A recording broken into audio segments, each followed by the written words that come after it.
Are you a Mac user and you've been wanting to use FlexRadio SmartSDR with your Mac computer or laptop?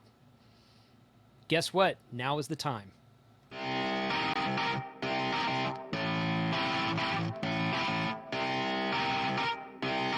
Shut up and sit down. Thanks for joining the channel today. My name is Jason. I'm KC5HWB. On this video series, which is multi-platform, we do reviews, news, and how-tos, and many things that are new in amateur radio. So if that's something that should interest you, consider subscribing below or hitting a follow or hitting a thumbs up or wherever you're watching. Get it done. Thanks for joining. For a long time, SmartSDR only existed on a Windows operating system, and now today, FlexRadio, actually it's not today, but it's very recently, FlexRadio introduces a macOS compatible version of the SmartSDR software for controlling your FlexRadio and operating HF. I welcome Michael Walker to the channel today. We sat down and spoke about how this came about, how to obtain it, and what it looks like, and I hope you enjoy the episode. So I want to welcome Michael Walker from FlexRadio. We're going to talk about a new option for FlexRadio users today, which is the SmartSDR software for Mac OS, which you guys have had iOS for a long time, the world of Apple. iOS is different than Mac OS. But iOS is not made by you guys, but you guys have endorsed it. We've talked a little bit about that in the past, and you can touch on that here in a minute. And then, but tell us about the Mac OS, and is that something that you guys have written, or is it something you've endorsed like the iOS app, or how did that come about? So maybe we'll start with a bit of history, and good morning. Okay. So the whole FlexRadio design, it has the ability to have clients connect to it, and that client could be this is my latest one, the way I put this. It could be a Chromebook client. If somebody wanted to write it, you could have your Chromebook connect to it. We probably won't, but because we're a Windows shop, but the same thing could happen in any client. And it's not, for a seasoned programmer, it's not really hard. It's SMOP, simple matter of programming. We do all the hard work in the box. And I've urged people who wanted to play with this is don't worry about the pan adapter or the waterfall, those things that gave us this great, situational awareness, but just try to control the VFO and maybe an audio receive stream. And you might find you can do that. And heck, you could probably do it in Python if you're so inclined to give it a shot, if you're that type of coder. But that's the beauty of either connecting to the radio. We have some APIs that are for Windows and such, but you don't need to use the APIs to connect to the radio. There are wide open, what we call them ports, and we have guidance and documents written in how do I turn on a slice, and how do I change VFO frequency, and what do I do with the audio? And we do that all on the radio. So and when you play with DACs, which Jason, you've played with, you just get the audio, it goes into WSJT or whatever. And it's sort of the same idea. So if you think about it just from that perspective, it's you don't have to be a math coder to figure out, geez, how do I transform this IQ stream into audio, make it sound human? We've done all that for you. So that's cool. Yeah. So the clients we have today are Windows clients. We have Dog Park SDR client, which is written by Dog Park SDR, called their Smart SDR by Don Egra. We've got the iOS client written by Marcus, DL8 MRE, and the iPad client, which is the same one. Mm-hmm. And then he's taken that one step further and ported it, I guess, and I don't know anything about the process, and allowed it to work on a MacBook Pro, in Mac OS. So that's where we are today. They are... they're endorsed like all clients are by us in a way, and we don't make any money on them. We just work with them. That's what we've done with Marcus and others, and so when you buy the client, you're actually going to buy it from a different vendor, in this case Marcus, DL8 MRE, and it's separate from the iOS. So if you've got the iOS one, yes, you have to buy the Mac one if you like it. But yeah. Okay. So that's it's a simple story Okay. on that. And Is it linked from the FlexRadio website? yeah, I think there's a link there. We just changed our whole web page last week, and I'm I not. saw that. I am intimately aware of it, but not in that from a Okay. user interaction. So Okay. in the works with Flex, much like the other tools we have, right? Uh, Hmm. FR Stack, Slice Master, the SWR6K, and Logger. There's a Flex Logger, a Hmm. Flogger, I think he calls it. They're all we try to sort of point to them as we can. Okay. Yeah, I'll go find that link and I'll put it in the description, the YouTube description below in the video, so people will be able to find it. Okay. All right. So you have a demonstration for us. Yeah. So in Uh, the magic of going to another computer, Jason's yeah. gonna link in another guest, which is me. So Right. Yeah. Let me bring that on real quick. there we There we. go, and Yep. we'll deal with the immediate echo we're gonna get. Yeah. And I have to start my video, of course, so you'll see me from another angle, and then we're going to share my screen, which is the same screen I'm on. So I'm sure this will look a little strange, but That's all right. let's see if we can get rid of us over here. I'll pull it over on my side, so you don't have to worry about it. There you go. Yep. So this is SmartSDR for Mac, and I'm running this on a MacBook Pro. And Cool. there we are looking at FT8, and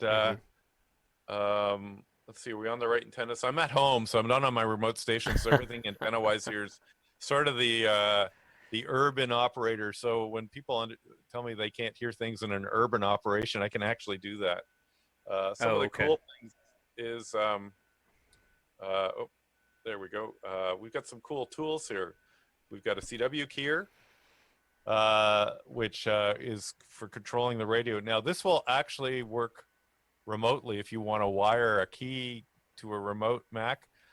I tried it even in-house, and I found that it was a little, and I haven't fed this back to Marcus yet, so I apologize for that, but it was a little clunky in that it wasn't seamless. And I don't think it's a fault of the computer. It's not a fault of the software. It's the design of the LAN. So I hit DIT, and then the radio sends me the DIT back, and that latency of even 20 milliseconds is enough to drive the CW operator crazy. So that's part of the infrastructure, not part of the application. So I want to be really clear about that. That may be a hurdle that's tough to jump over for the moment. But you can hook up a remote foot switch to it. So this is a sort of something a little bit different than SmartSDR for Windows. I can actually easily have a foot switch connected to my laptop when using SmartLink. And for those that are maybe new to this, SmartLink is the tool we use when we're operating remotely, when we're not in our home shack, but we're we used to say at McDonald's or something like that, but of course that's gotten all changed with 2020. But True. you've got to visit your friend maybe, and you visited him in a home or a shut-in or a long-term care thing. So that's what all these sort of cool tools get you. So well written up in the manual, and there's and Marcus continues to work on it as well. You can actually, I digress for a minute, and I have to always think when we talk about things that all the emails going to get that I didn't mention. Oh, There yeah. are ways to hook up a foot switch to Windows remote operation using another serial port, and that's discussed in our community on community.flexradio.com. Okay. This is the one everybody seems to like, but we'll get to that last. We have DX clusters where we can just say start, and that'll connect to my cluster or whatever cluster you set up, so you can get cluster spots. And those will show up actually right here in the pan adapter if you're on that part of the slice. What other cool tools we got? Logbooks built in. I think I've got my whole logbook here. All 19,000. Yes, it's loading my big logbook. So we'll wait for that. Okay. All right. There we go. But There it is. I haven't loaded it yet on this computer. It's a brand new computer, so there's my logbook, and you can just shrink that away. But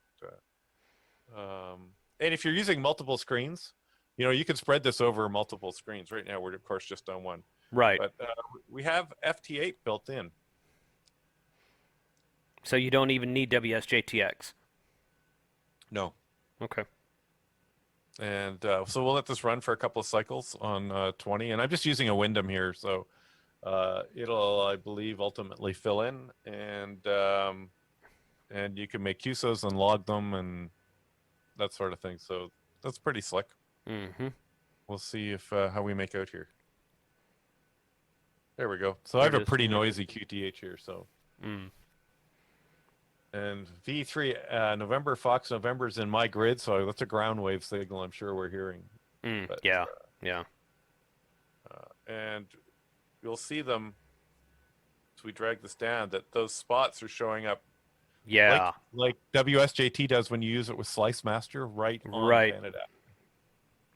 I've not been able to get, I've seen other people get their spots to show up on their Maestro screen, and I've been having some challenges with that myself, so I'll ask you about that later. But that is a neat feature to be able to see that just right there where they are, to integrate that into the software. Yeah, it's much like on the iOS app, so it was probably, since he's got experience with that, it was an easy enough thing to do. So we'll just, and you can run FT8 and FT4. No, you can't do MSK 144 or any of the other methods. So, okay. But, Marcus, I don't think ever sleeps and writes a lot of codes, and I've, you never know what shows up. And this, by the time you see this, there could be a new version out. So right. Yeah, I'm gonna try to get band this plans, network stats, which is good data, which shows our data flow for your geeky types. But we're seeing some data loss here, and I need to. I'll be honest. That part of that 2% loss on my Wi-Fi is because I am in an urban environment, and my Wi-Fi is dealing with my neighbor's Wi-Fi, and it's a party line. If we cabled that would go down. And I didn't have a chance to cable this, but I often say Wi-Fi is evil. Use it if you have to, but if you can cable anything in your house, not just your radios, but your televisions, your Apple boxes, if you can figure out a way to get it off radio, your performance will be significantly improved. Agreed. And I'm sure you've. What else we got? Okay, Logbook Cluster. You can look up call signs, band plan. Oh, this is nice. So you can hook up a flex control and assign your buttons, which is their flex control knob. Don't have one here. But if you've got a MIDI controller, which is a fairly generic or popular device used for disc jockeys and such, you can use that to maybe have an external VFO or whatever. And I haven't watched to see what other people are doing, but there's ones that he supports that people have used. But what Marcus has said to other customers is he has not seen a limitation on why other devices, and you can find lots of them on Amazon starting for about $100, and they've got 2 knobs and you assign them and etc. So I've got no experience with the MIDI stuff, but the musician people in our group, I'm sure they do. Yeah. And we can do things like you can design where your audio is going to come out of. So I only have one audio device on this device right now, but if I had my AirPods connected, we would see that the output audio would go to you could set that to my AirPods or in the input from my AirPods, which I know many have done. I've actually done it. These are tuning controls for if you get dropouts on your audio buffers. I think we're saying generally leave them in large. And if in case you're using the radio, because it's sitting right here, in this case, my radio's, my 66M is right there. This is for, send the audio to the speaker connector on the back. Okay. Instead of your PC routing. What else we got in here? So that's in preferences. We've got some classic settings here where you your name and call sign, whatever. Remote on for those remote operators. You should know about the RCA connector on the back. I know you do. Oh yeah. Yeah, we have that going. TX band settings. So I always say this: if you own an amplifier and you've got it plugged into your TX connector, you've got to have this turned on, or it will not key. Very common question. CW settings, depending which type of key you have, some bias or mic boost. This, by the way, this by far is one of the most powerful tools we have, this level meter during receive. And what that'll do is, let's just change modes here. So what's going to happen is we're going to click here. We get this pop up. Instead of DigiU, we'll just go to upper sideband. And close that. And let's see. So the mic input here, we're going to switch this to Mac. 1, 2, 3, and then turn off processor. Sometimes the first time I set this, it doesn't work. But what should happen right now, and we've got our mic input set to input device microphone, the Mac microphone. Oh, and this could be because we're running Zoom at the same time, so there could be a conflict. But we should, and I know you've probably seen this. Your mic gain level should be set, should be flashing up and down here. Right. And so we want Mac. This is where the mic inputs are. What are we going to use for a microphone? The mic on the back of the radio, the balancing connector, maybe a line in accessory, or in this case, the Mac. We would see this bounce up and down, and we want to make sure that the peak part stops about -5, not 0. And same thing on this, but it's a great way to set your mic level without having to to actually transmit. Mm-hmm. So we were back. We were discussing some of the radio settings. Receive for calibration. I have a GPSDO in this radio, so this won't do me anything. I can't hit start. But if you've got a radio with a 10 meg reference or a GPSDO on it, and this is all the radios, you can calibrate the radio to WWV. Just push the button, tell it what frequency, push the button, and it'll calibrate you to less than 1 hertz accuracy. So when I first got my 3000, I didn't even know that existed until I think it was Dudley told me one day. He goes, "Hey, have you ever calibrated the radio?" I went, "Calibrated?" That's what that's about. Filters are the filters in the radio. The sharper you make them, the more square. Takes a bit more computer horsepower, so it can add some latency in the radio. Generally, in contests, we keep these low and deal with a bit of the bleed off. And tuner issues, clear all the memories. And what do we got here under radio? Oh, the firmware version. So, that's at a high level, that's it's pretty cool, and for sure. If you're a road warrior, it's all here. And we'll go back and change our mode to DigiU for digital upper sideband. And the one thing I wanted to say too, if you're running, it's not an issue here, but in general, if you're a SmartSDR for Windows person and you're running a lot of digital stuff, you want to make sure you're in digital U, and you do not want Fake It turned on in WSJT, where Fake It actually changes the VFO as you're doing things. And the reason that's there's a couple of reasons, but the major one was to keep it in the middle of the pass band of our audio filters of our superhet radios. So, the ones that have I don't. I actually had an ICOM filter sitting here on my desk, the little $100 filters. And so you get the idea. And so you don't need Fake It on a Flex radio because the bandpass filter is flat all the way across, both in transmit and receive. Gotcha. So good to know. I don't think I'd ever heard that before. So I have Fake It turned on when I connect my 7300 when which I don't use at home. I use it in the field. But I'm pretty sure I'd have that setting turned off on my Flex radio at home. So I'll have to double check that. That's good information. Yeah, I have to send Joe an email and ask him if he wouldn't mind maybe just saying, hey, for most SDR radios in digital mode, can't speak for 7300 or 7610, but it should be flat. Your manual will probably say if what it does or not. Yeah, that's probably true. I think I followed when I first. This was a year ago, but when I first set up WSJTX for the 7300, I think I found a YouTube video and went through the steps to do it, and that's just what I've always used because it's always worked. And I'm pretty sure he said to turn on Fake It. I don't remember whose video it was, but I've used it that way, and it works. So it might not be needed, but it works. But it's good to again, it's good information that you don't need for Flex Radio. So yeah, it just keeps it one step simpler. Right.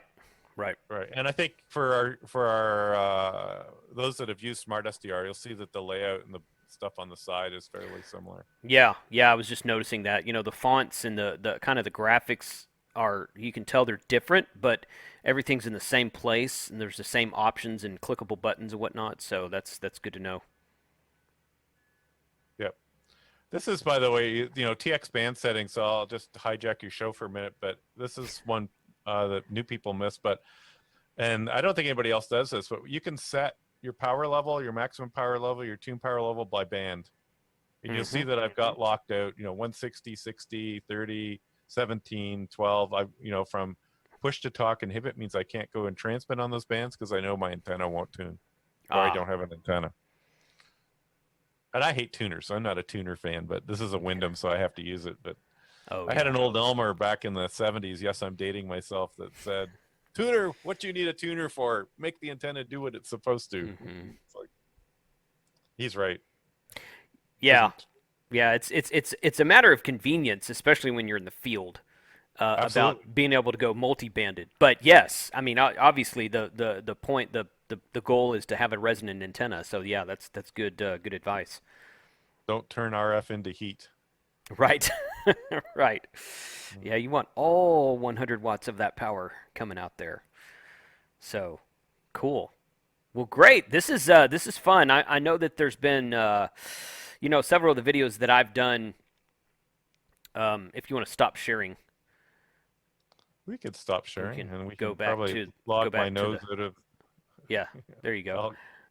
I'll leave the meeting from my lower Yeah, laptop. there you go. There we go. There you go. I know a lot of the I say a lot. Several of the videos have come along and that I've recorded. I just do random stuff on the FlexRadio, and there's always one or two guys. So when are they going to do a Mac client? And I'm like, well, I don't know. Ask them. So I don't have a Mac. I'm not a Mac user, but I think it's a good thing that there's options out there. I got one of the guys who goes to Costa Rica with this. He bought and set up the iOS client for his iPad once we left that radio down in Costa Rica, and he's used that several times to do mostly FT8 through the app, I guess. And but I think he's got on there sometimes to kind of monitor what the band is doing and do a receive only thing. But he says it works really well. So I'm like, that's I wish there was an Android one because I have an Android tablet. But I always have my laptop with me also, so I can pretty much fire up SmartSDR for Windows anytime I want to, and connect to Costa Rica, connect back home, or connect wherever I want to. So, much like I said about the Chromebook client, somebody could write an Android client, and don't worry about the waterfall and the pan adapter. I mean, sure, you'd be happy enough just to treat it like every radio you've grown up with. Granted, we're sort of snobs now, and I say that in all kindness because the situational awareness we get with the pan adapter and the waterfall is amazing, but you'd probably just be happy to get on and say, hey, he's on 14.280 and go and I'm there. Right. And then deal with that later as a stepping stone, maybe do that in version 1. So and I've pitched that to the in the QSO Today Expo. I jumped into the Linux group and had a chat with them about that. And I have a feeling, I got the feeling that some of them thought they had to figure out how to do all the math to convert the IQ stream to audio, but that's not the case. It's not the case, no. Good. Excellent. I could show you, and maybe another time. I'll probably do it in one of my videos. Somebody was asking more about the API and how it works, but I guess maybe what I should do is just do a telnet session in the radio, and it'll be gobbledygook to most, but we'll find a couple of people say, "Oh, I can parse that. I can do that." Yeah. I know how to do that. So sure. we're trying to see if we could do it in Node-RED just for yucks, but there was no audio node or flow that I could find to sort of jump through the big hurdle. But, well, there you go. Cool. Well, hey, man, thanks for taking the time out on recording this the Friday before Labor Day weekend. And I asked Michael this before we started the stream, but they get to celebrate Labor Day with a 3-day weekend in Canada as well, so that's all good. Yep. And if you have any questions, feel free to email us at let's do info@flexradio.com. Okay, I'll put that link. Anyway, if you really can't remember, just go to the website and we'll glad to help you out. And or if you call us, leave a message. It's for poor JP and I. It's so frustrating. We'll see some guy who call 5 times. And we have caller ID, and we generally don't call back because every once in a while we get spam calls at work too. Sure. So we just don't. And just leave a message, and and actually leave a message with some details, because then usually we can get some answers when we call you back. But I'll get, hey, it's Fred, call me back. Leaves a number. Call back Fred. Fred's going, yeah, we'd like to see if your company would invest in our widget. No, we won't. Click. Oh, we're polite. Yeah, all good. Or I want to talk to your CEO. Okay. Is he expecting your call? Well, he will be. So he's not expecting your call. He will be. Oh gosh. Oh my goodness. It's all. Gee. Yeah, I get those calls about my extended car warranty that's about to expire, which I've never in my life owned an extended car warranty. So love those. Yeah, they're great. All right, man. Well, hey, I'll let you go. Thanks again for the really cool demonstration. We got with the screen share and whatnot. So I kind of want to go buy a Mac now, sort of a little bit, so that I can. That's a business expense for you. Right. Exactly. Yeah. Yeah. And I could use it in later videos. So again, all the links that we talked about in this video will be in the YouTube description below.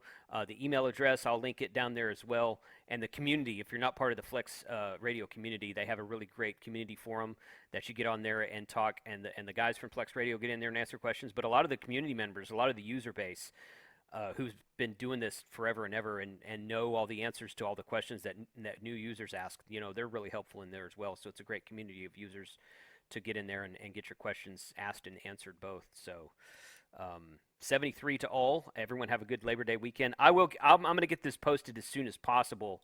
I'm about a week and a half out, so Michael, I'll send you the link when it goes up. That way we can make sure it gets out there and it's fresh in everyone's mind and not too far delayed from Labor Day. Well, 73, hopefully we'll hear you on the air. Yeah, no doubt. 73.